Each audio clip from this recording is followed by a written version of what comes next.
Okay, we are continuing our top 10 list for the top 10 horror films for every year for the past 10 years, which is kind of like in, you know, whatever you want to call it, with the fact that the website's been around for like 10 years as well. So we did the 2016 list last time, so we're now on to 2015. There is a couple of these titles I don't actually own, so I'll just have talked about those for a minute when we get to them. But at number 10, we've got Deathgasm, which was, I think, renamed, what was it, Heavy Metal Massacre or Heavy something like that, Heavy Metal Apocalypse, I believe it was, for the Walmart release. Just some old-fashioned metalheads run across some dark stuff, and it gets bloody, it gets gory, and it's a whole lot of fun. Kind of reminds you of like maybe an early Peter Jackson movie in some portions of it, I guess, with the way the blood is. I absolutely dug it.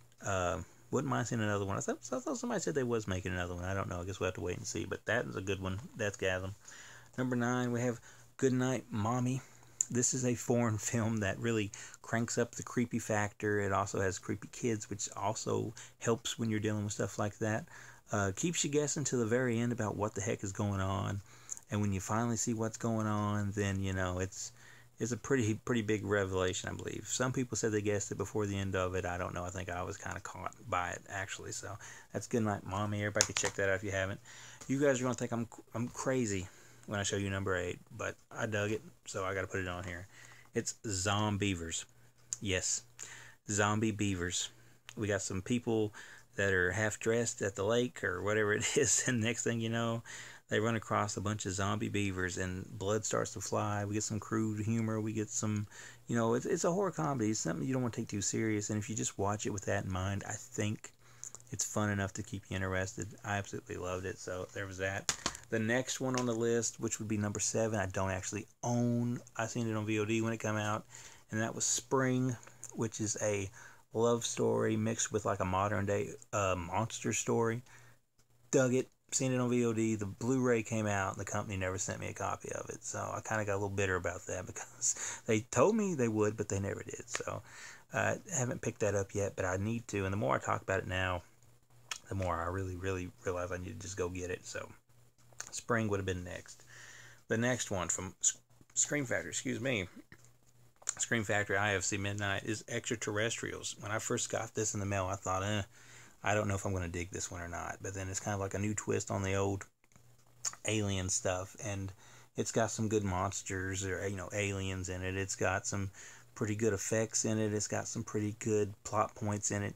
It's one of those you don't get bored, and when the stuff hits the fan in it, it just keeps on running to the very end. So that was Extraterrestrials, and that was Extraterrestrial, and that was a really cool one. Next one I don't have a copy of either, but it would have been Turbo Kid, like the ultimate throwback to the old days of stuff, which, I mean, it's kind of even hard to tell what year this thing takes place because it's like the future, but they're still using old stuff, so it's kind of like one of those 90s or late 80s apocalyptic future films, and it's just goofy, but it's fun goofy.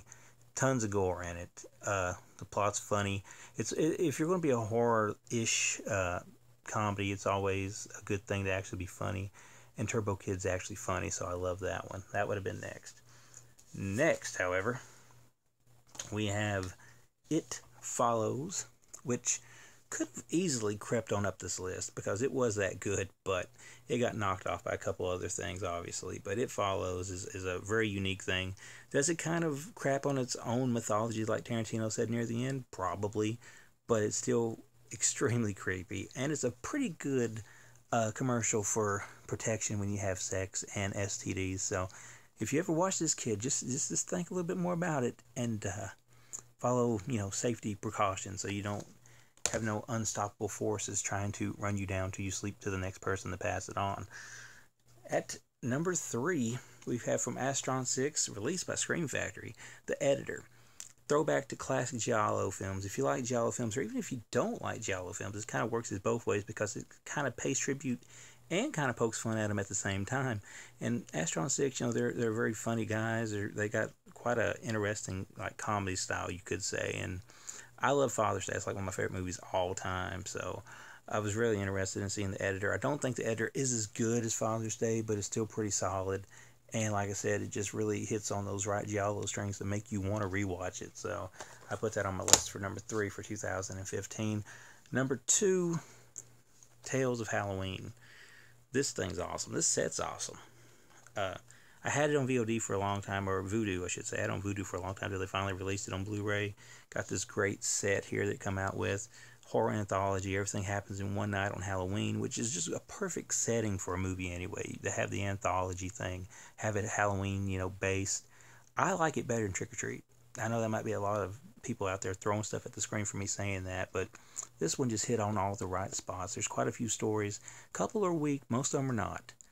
And the ones that are not definitely make up for the couple that might be weak. So Tales of Halloween was the second best film of that year. And the first one, the throwback to Lucio Fulci style horror with We Are Still Here. Absolutely loved that one. I don't know, it's creepy stuff. You got the creepy house stuff, you got the creepy ghost, you got the gore. It kind of like I said, it's no secret that it's a Fulci tribute pretty much. So anything you love from his old films, you're going to find that here tenfold. So if you've never seen that one, I recommend you go see it as soon as you can, because it's got all the things you love about old school horror. It's got Barbara Crampton in it. It's got Larry Fessenden in it. Fessenden, however you pronounce it. It's got a great story. It's got great tension. It's got great music. It's got great everything. So that would be the top movie for me for 2015. It's We Are Still Here.